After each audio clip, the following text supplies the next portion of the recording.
Okay, now I've got this section. This is going to be kind of a short section of the chapter on value of language. And this one's going to be about just explain the difference in linguistics and language, because this is kind of a fun territory because I've actually done both and actually different variants of these.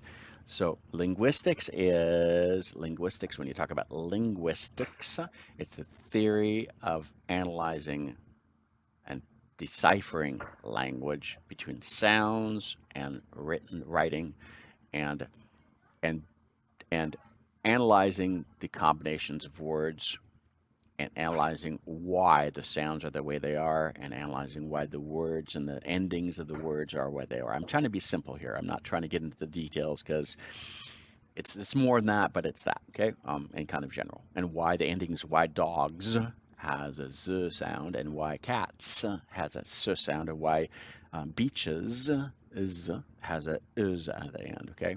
Um, and why when we say I don't know when you have words that kind of group together and things like that, why does skyscraper does it have a hyphen or not, that kind of thing, or jet lag, do we put a space or do we put a hyphen or we just put it together? Those are kind of examples. I'm just trying to make some kind of general examples of things what linguistics is about. I mean, it's more than that, okay? And I mean, there's more details, and linguists and I could get into a great roundtable debate about what is linguistics. But I'm trying to make it to understand when you have to explain linguistics of what it is to other people that don't really think about this. You got to think about it, and like dialectology and the whole thing of like you have different kinds of dialects that all kind of group together into what's called a language. That's linguistics too, okay? Um, and the relationship between sounds and the relationship between sounds and writing, okay? And a lot of these different things, like the pronunciation of your mouth, the articulatory places. How do you make that sound? How do you create that sound? Okay. How do you change it to create another sound? Or another great example, right? How linguistics is the mask, right? Now you're going to change that. So why is the sound frequency making it more difficult to see when I'm doing this? Okay. Hey, that's linguistics explain it, okay? You can explain it with phonetics. That's called acoustic phonetics, sound frequencies. Um, and how do you change your pronunciation while you got the mask on? How do you change it so that you can actually hear, even if the frequencies are wrong, different, you can actually change the sound by changing the position of your mouth. You're doing things. That's articulatory phonetics. So that's a lot of that's what linguistics is. I mean, and I'm not going to go into all the different kind of theories because we're going to start getting to making dictionaries, the creation of dictionaries and the creation of dictionary entries, all that. That's kind of it's linguistics, okay? Where the different parts of speech is a noun, is a verb, is an adjective, is an adverb, is a participle, or whatever, or is or indefinite article, or that's kind of linguistics, kind of, but it gets in on the borderline of language teaching too, right? So, but it's still part of the linguistics, doing tree diagramming, sentence diagramming. Yeah, for that's still kind of linguistics. It's we use it in composition and language classes too, but it's actually part of linguistics. Okay, so that's that. Um, so that's and I want to go into all the speech act dialogue, looking at analyzing dialogue between people and why they skip and jump over things and jump over certain things. That's again the analysis of dialogue is linguistics. Okay, um, uh, the different sociolects of having.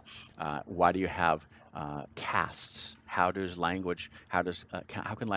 How? Okay, here's a good example from Madagascar because I talked to somebody in Madagascar the other day.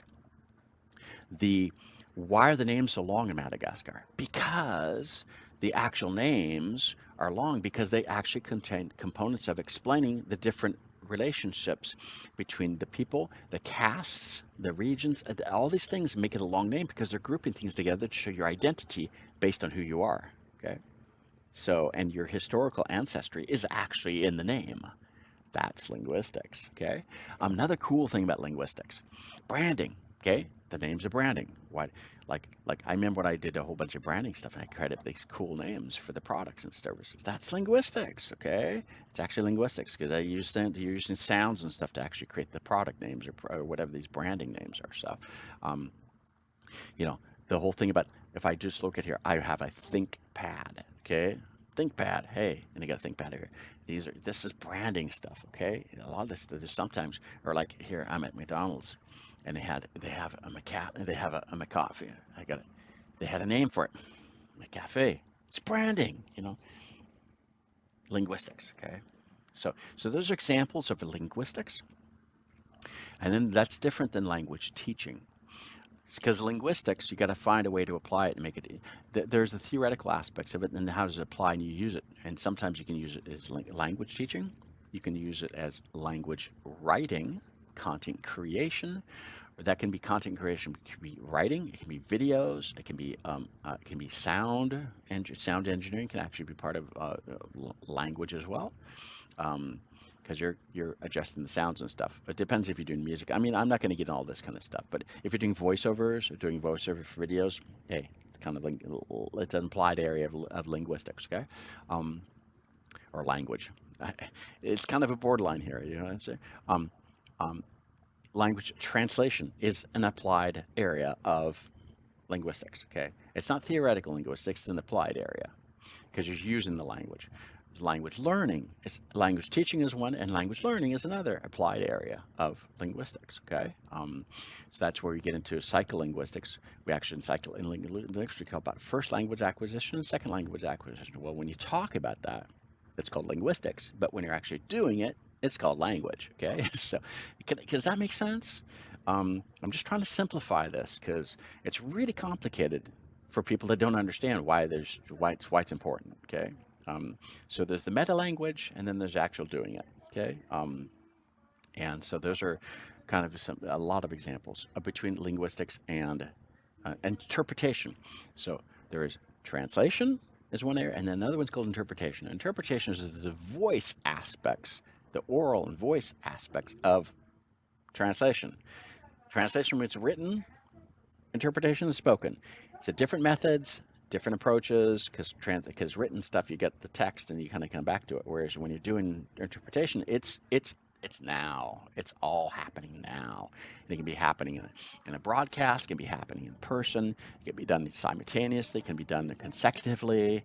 There are different methods of doing all this stuff, and I'm not going to go and explain all this here in this video, but that's the applied aspect of doing language, okay? Which is an applied area of linguistics. Okay, so and and we could go into and computational linguistics and translation systems and artificial intelligence and machine learning used in language is an applied area of a computer science applied area of linguistics. Okay, using language because you got to use the language to be able to do that. And I don't want to get into all the details here, folks, because we can split hairs on this. I'm not trying to split hairs. I'm trying to simplify for the rest of the world out there. Trying to simplify this because we all kind of get into our little niches of the details of things, right? Well, no, we got to kind of have that overall picture. So we need to understand why these things of language and linguistics are hard for people to understand. What we do and the value and the reason why it's valuable. I'm not talking money. I'm just talking the reason that it's valuable or to be recognized or have a worth, okay? Because we're going to get the other video about why. Here it comes.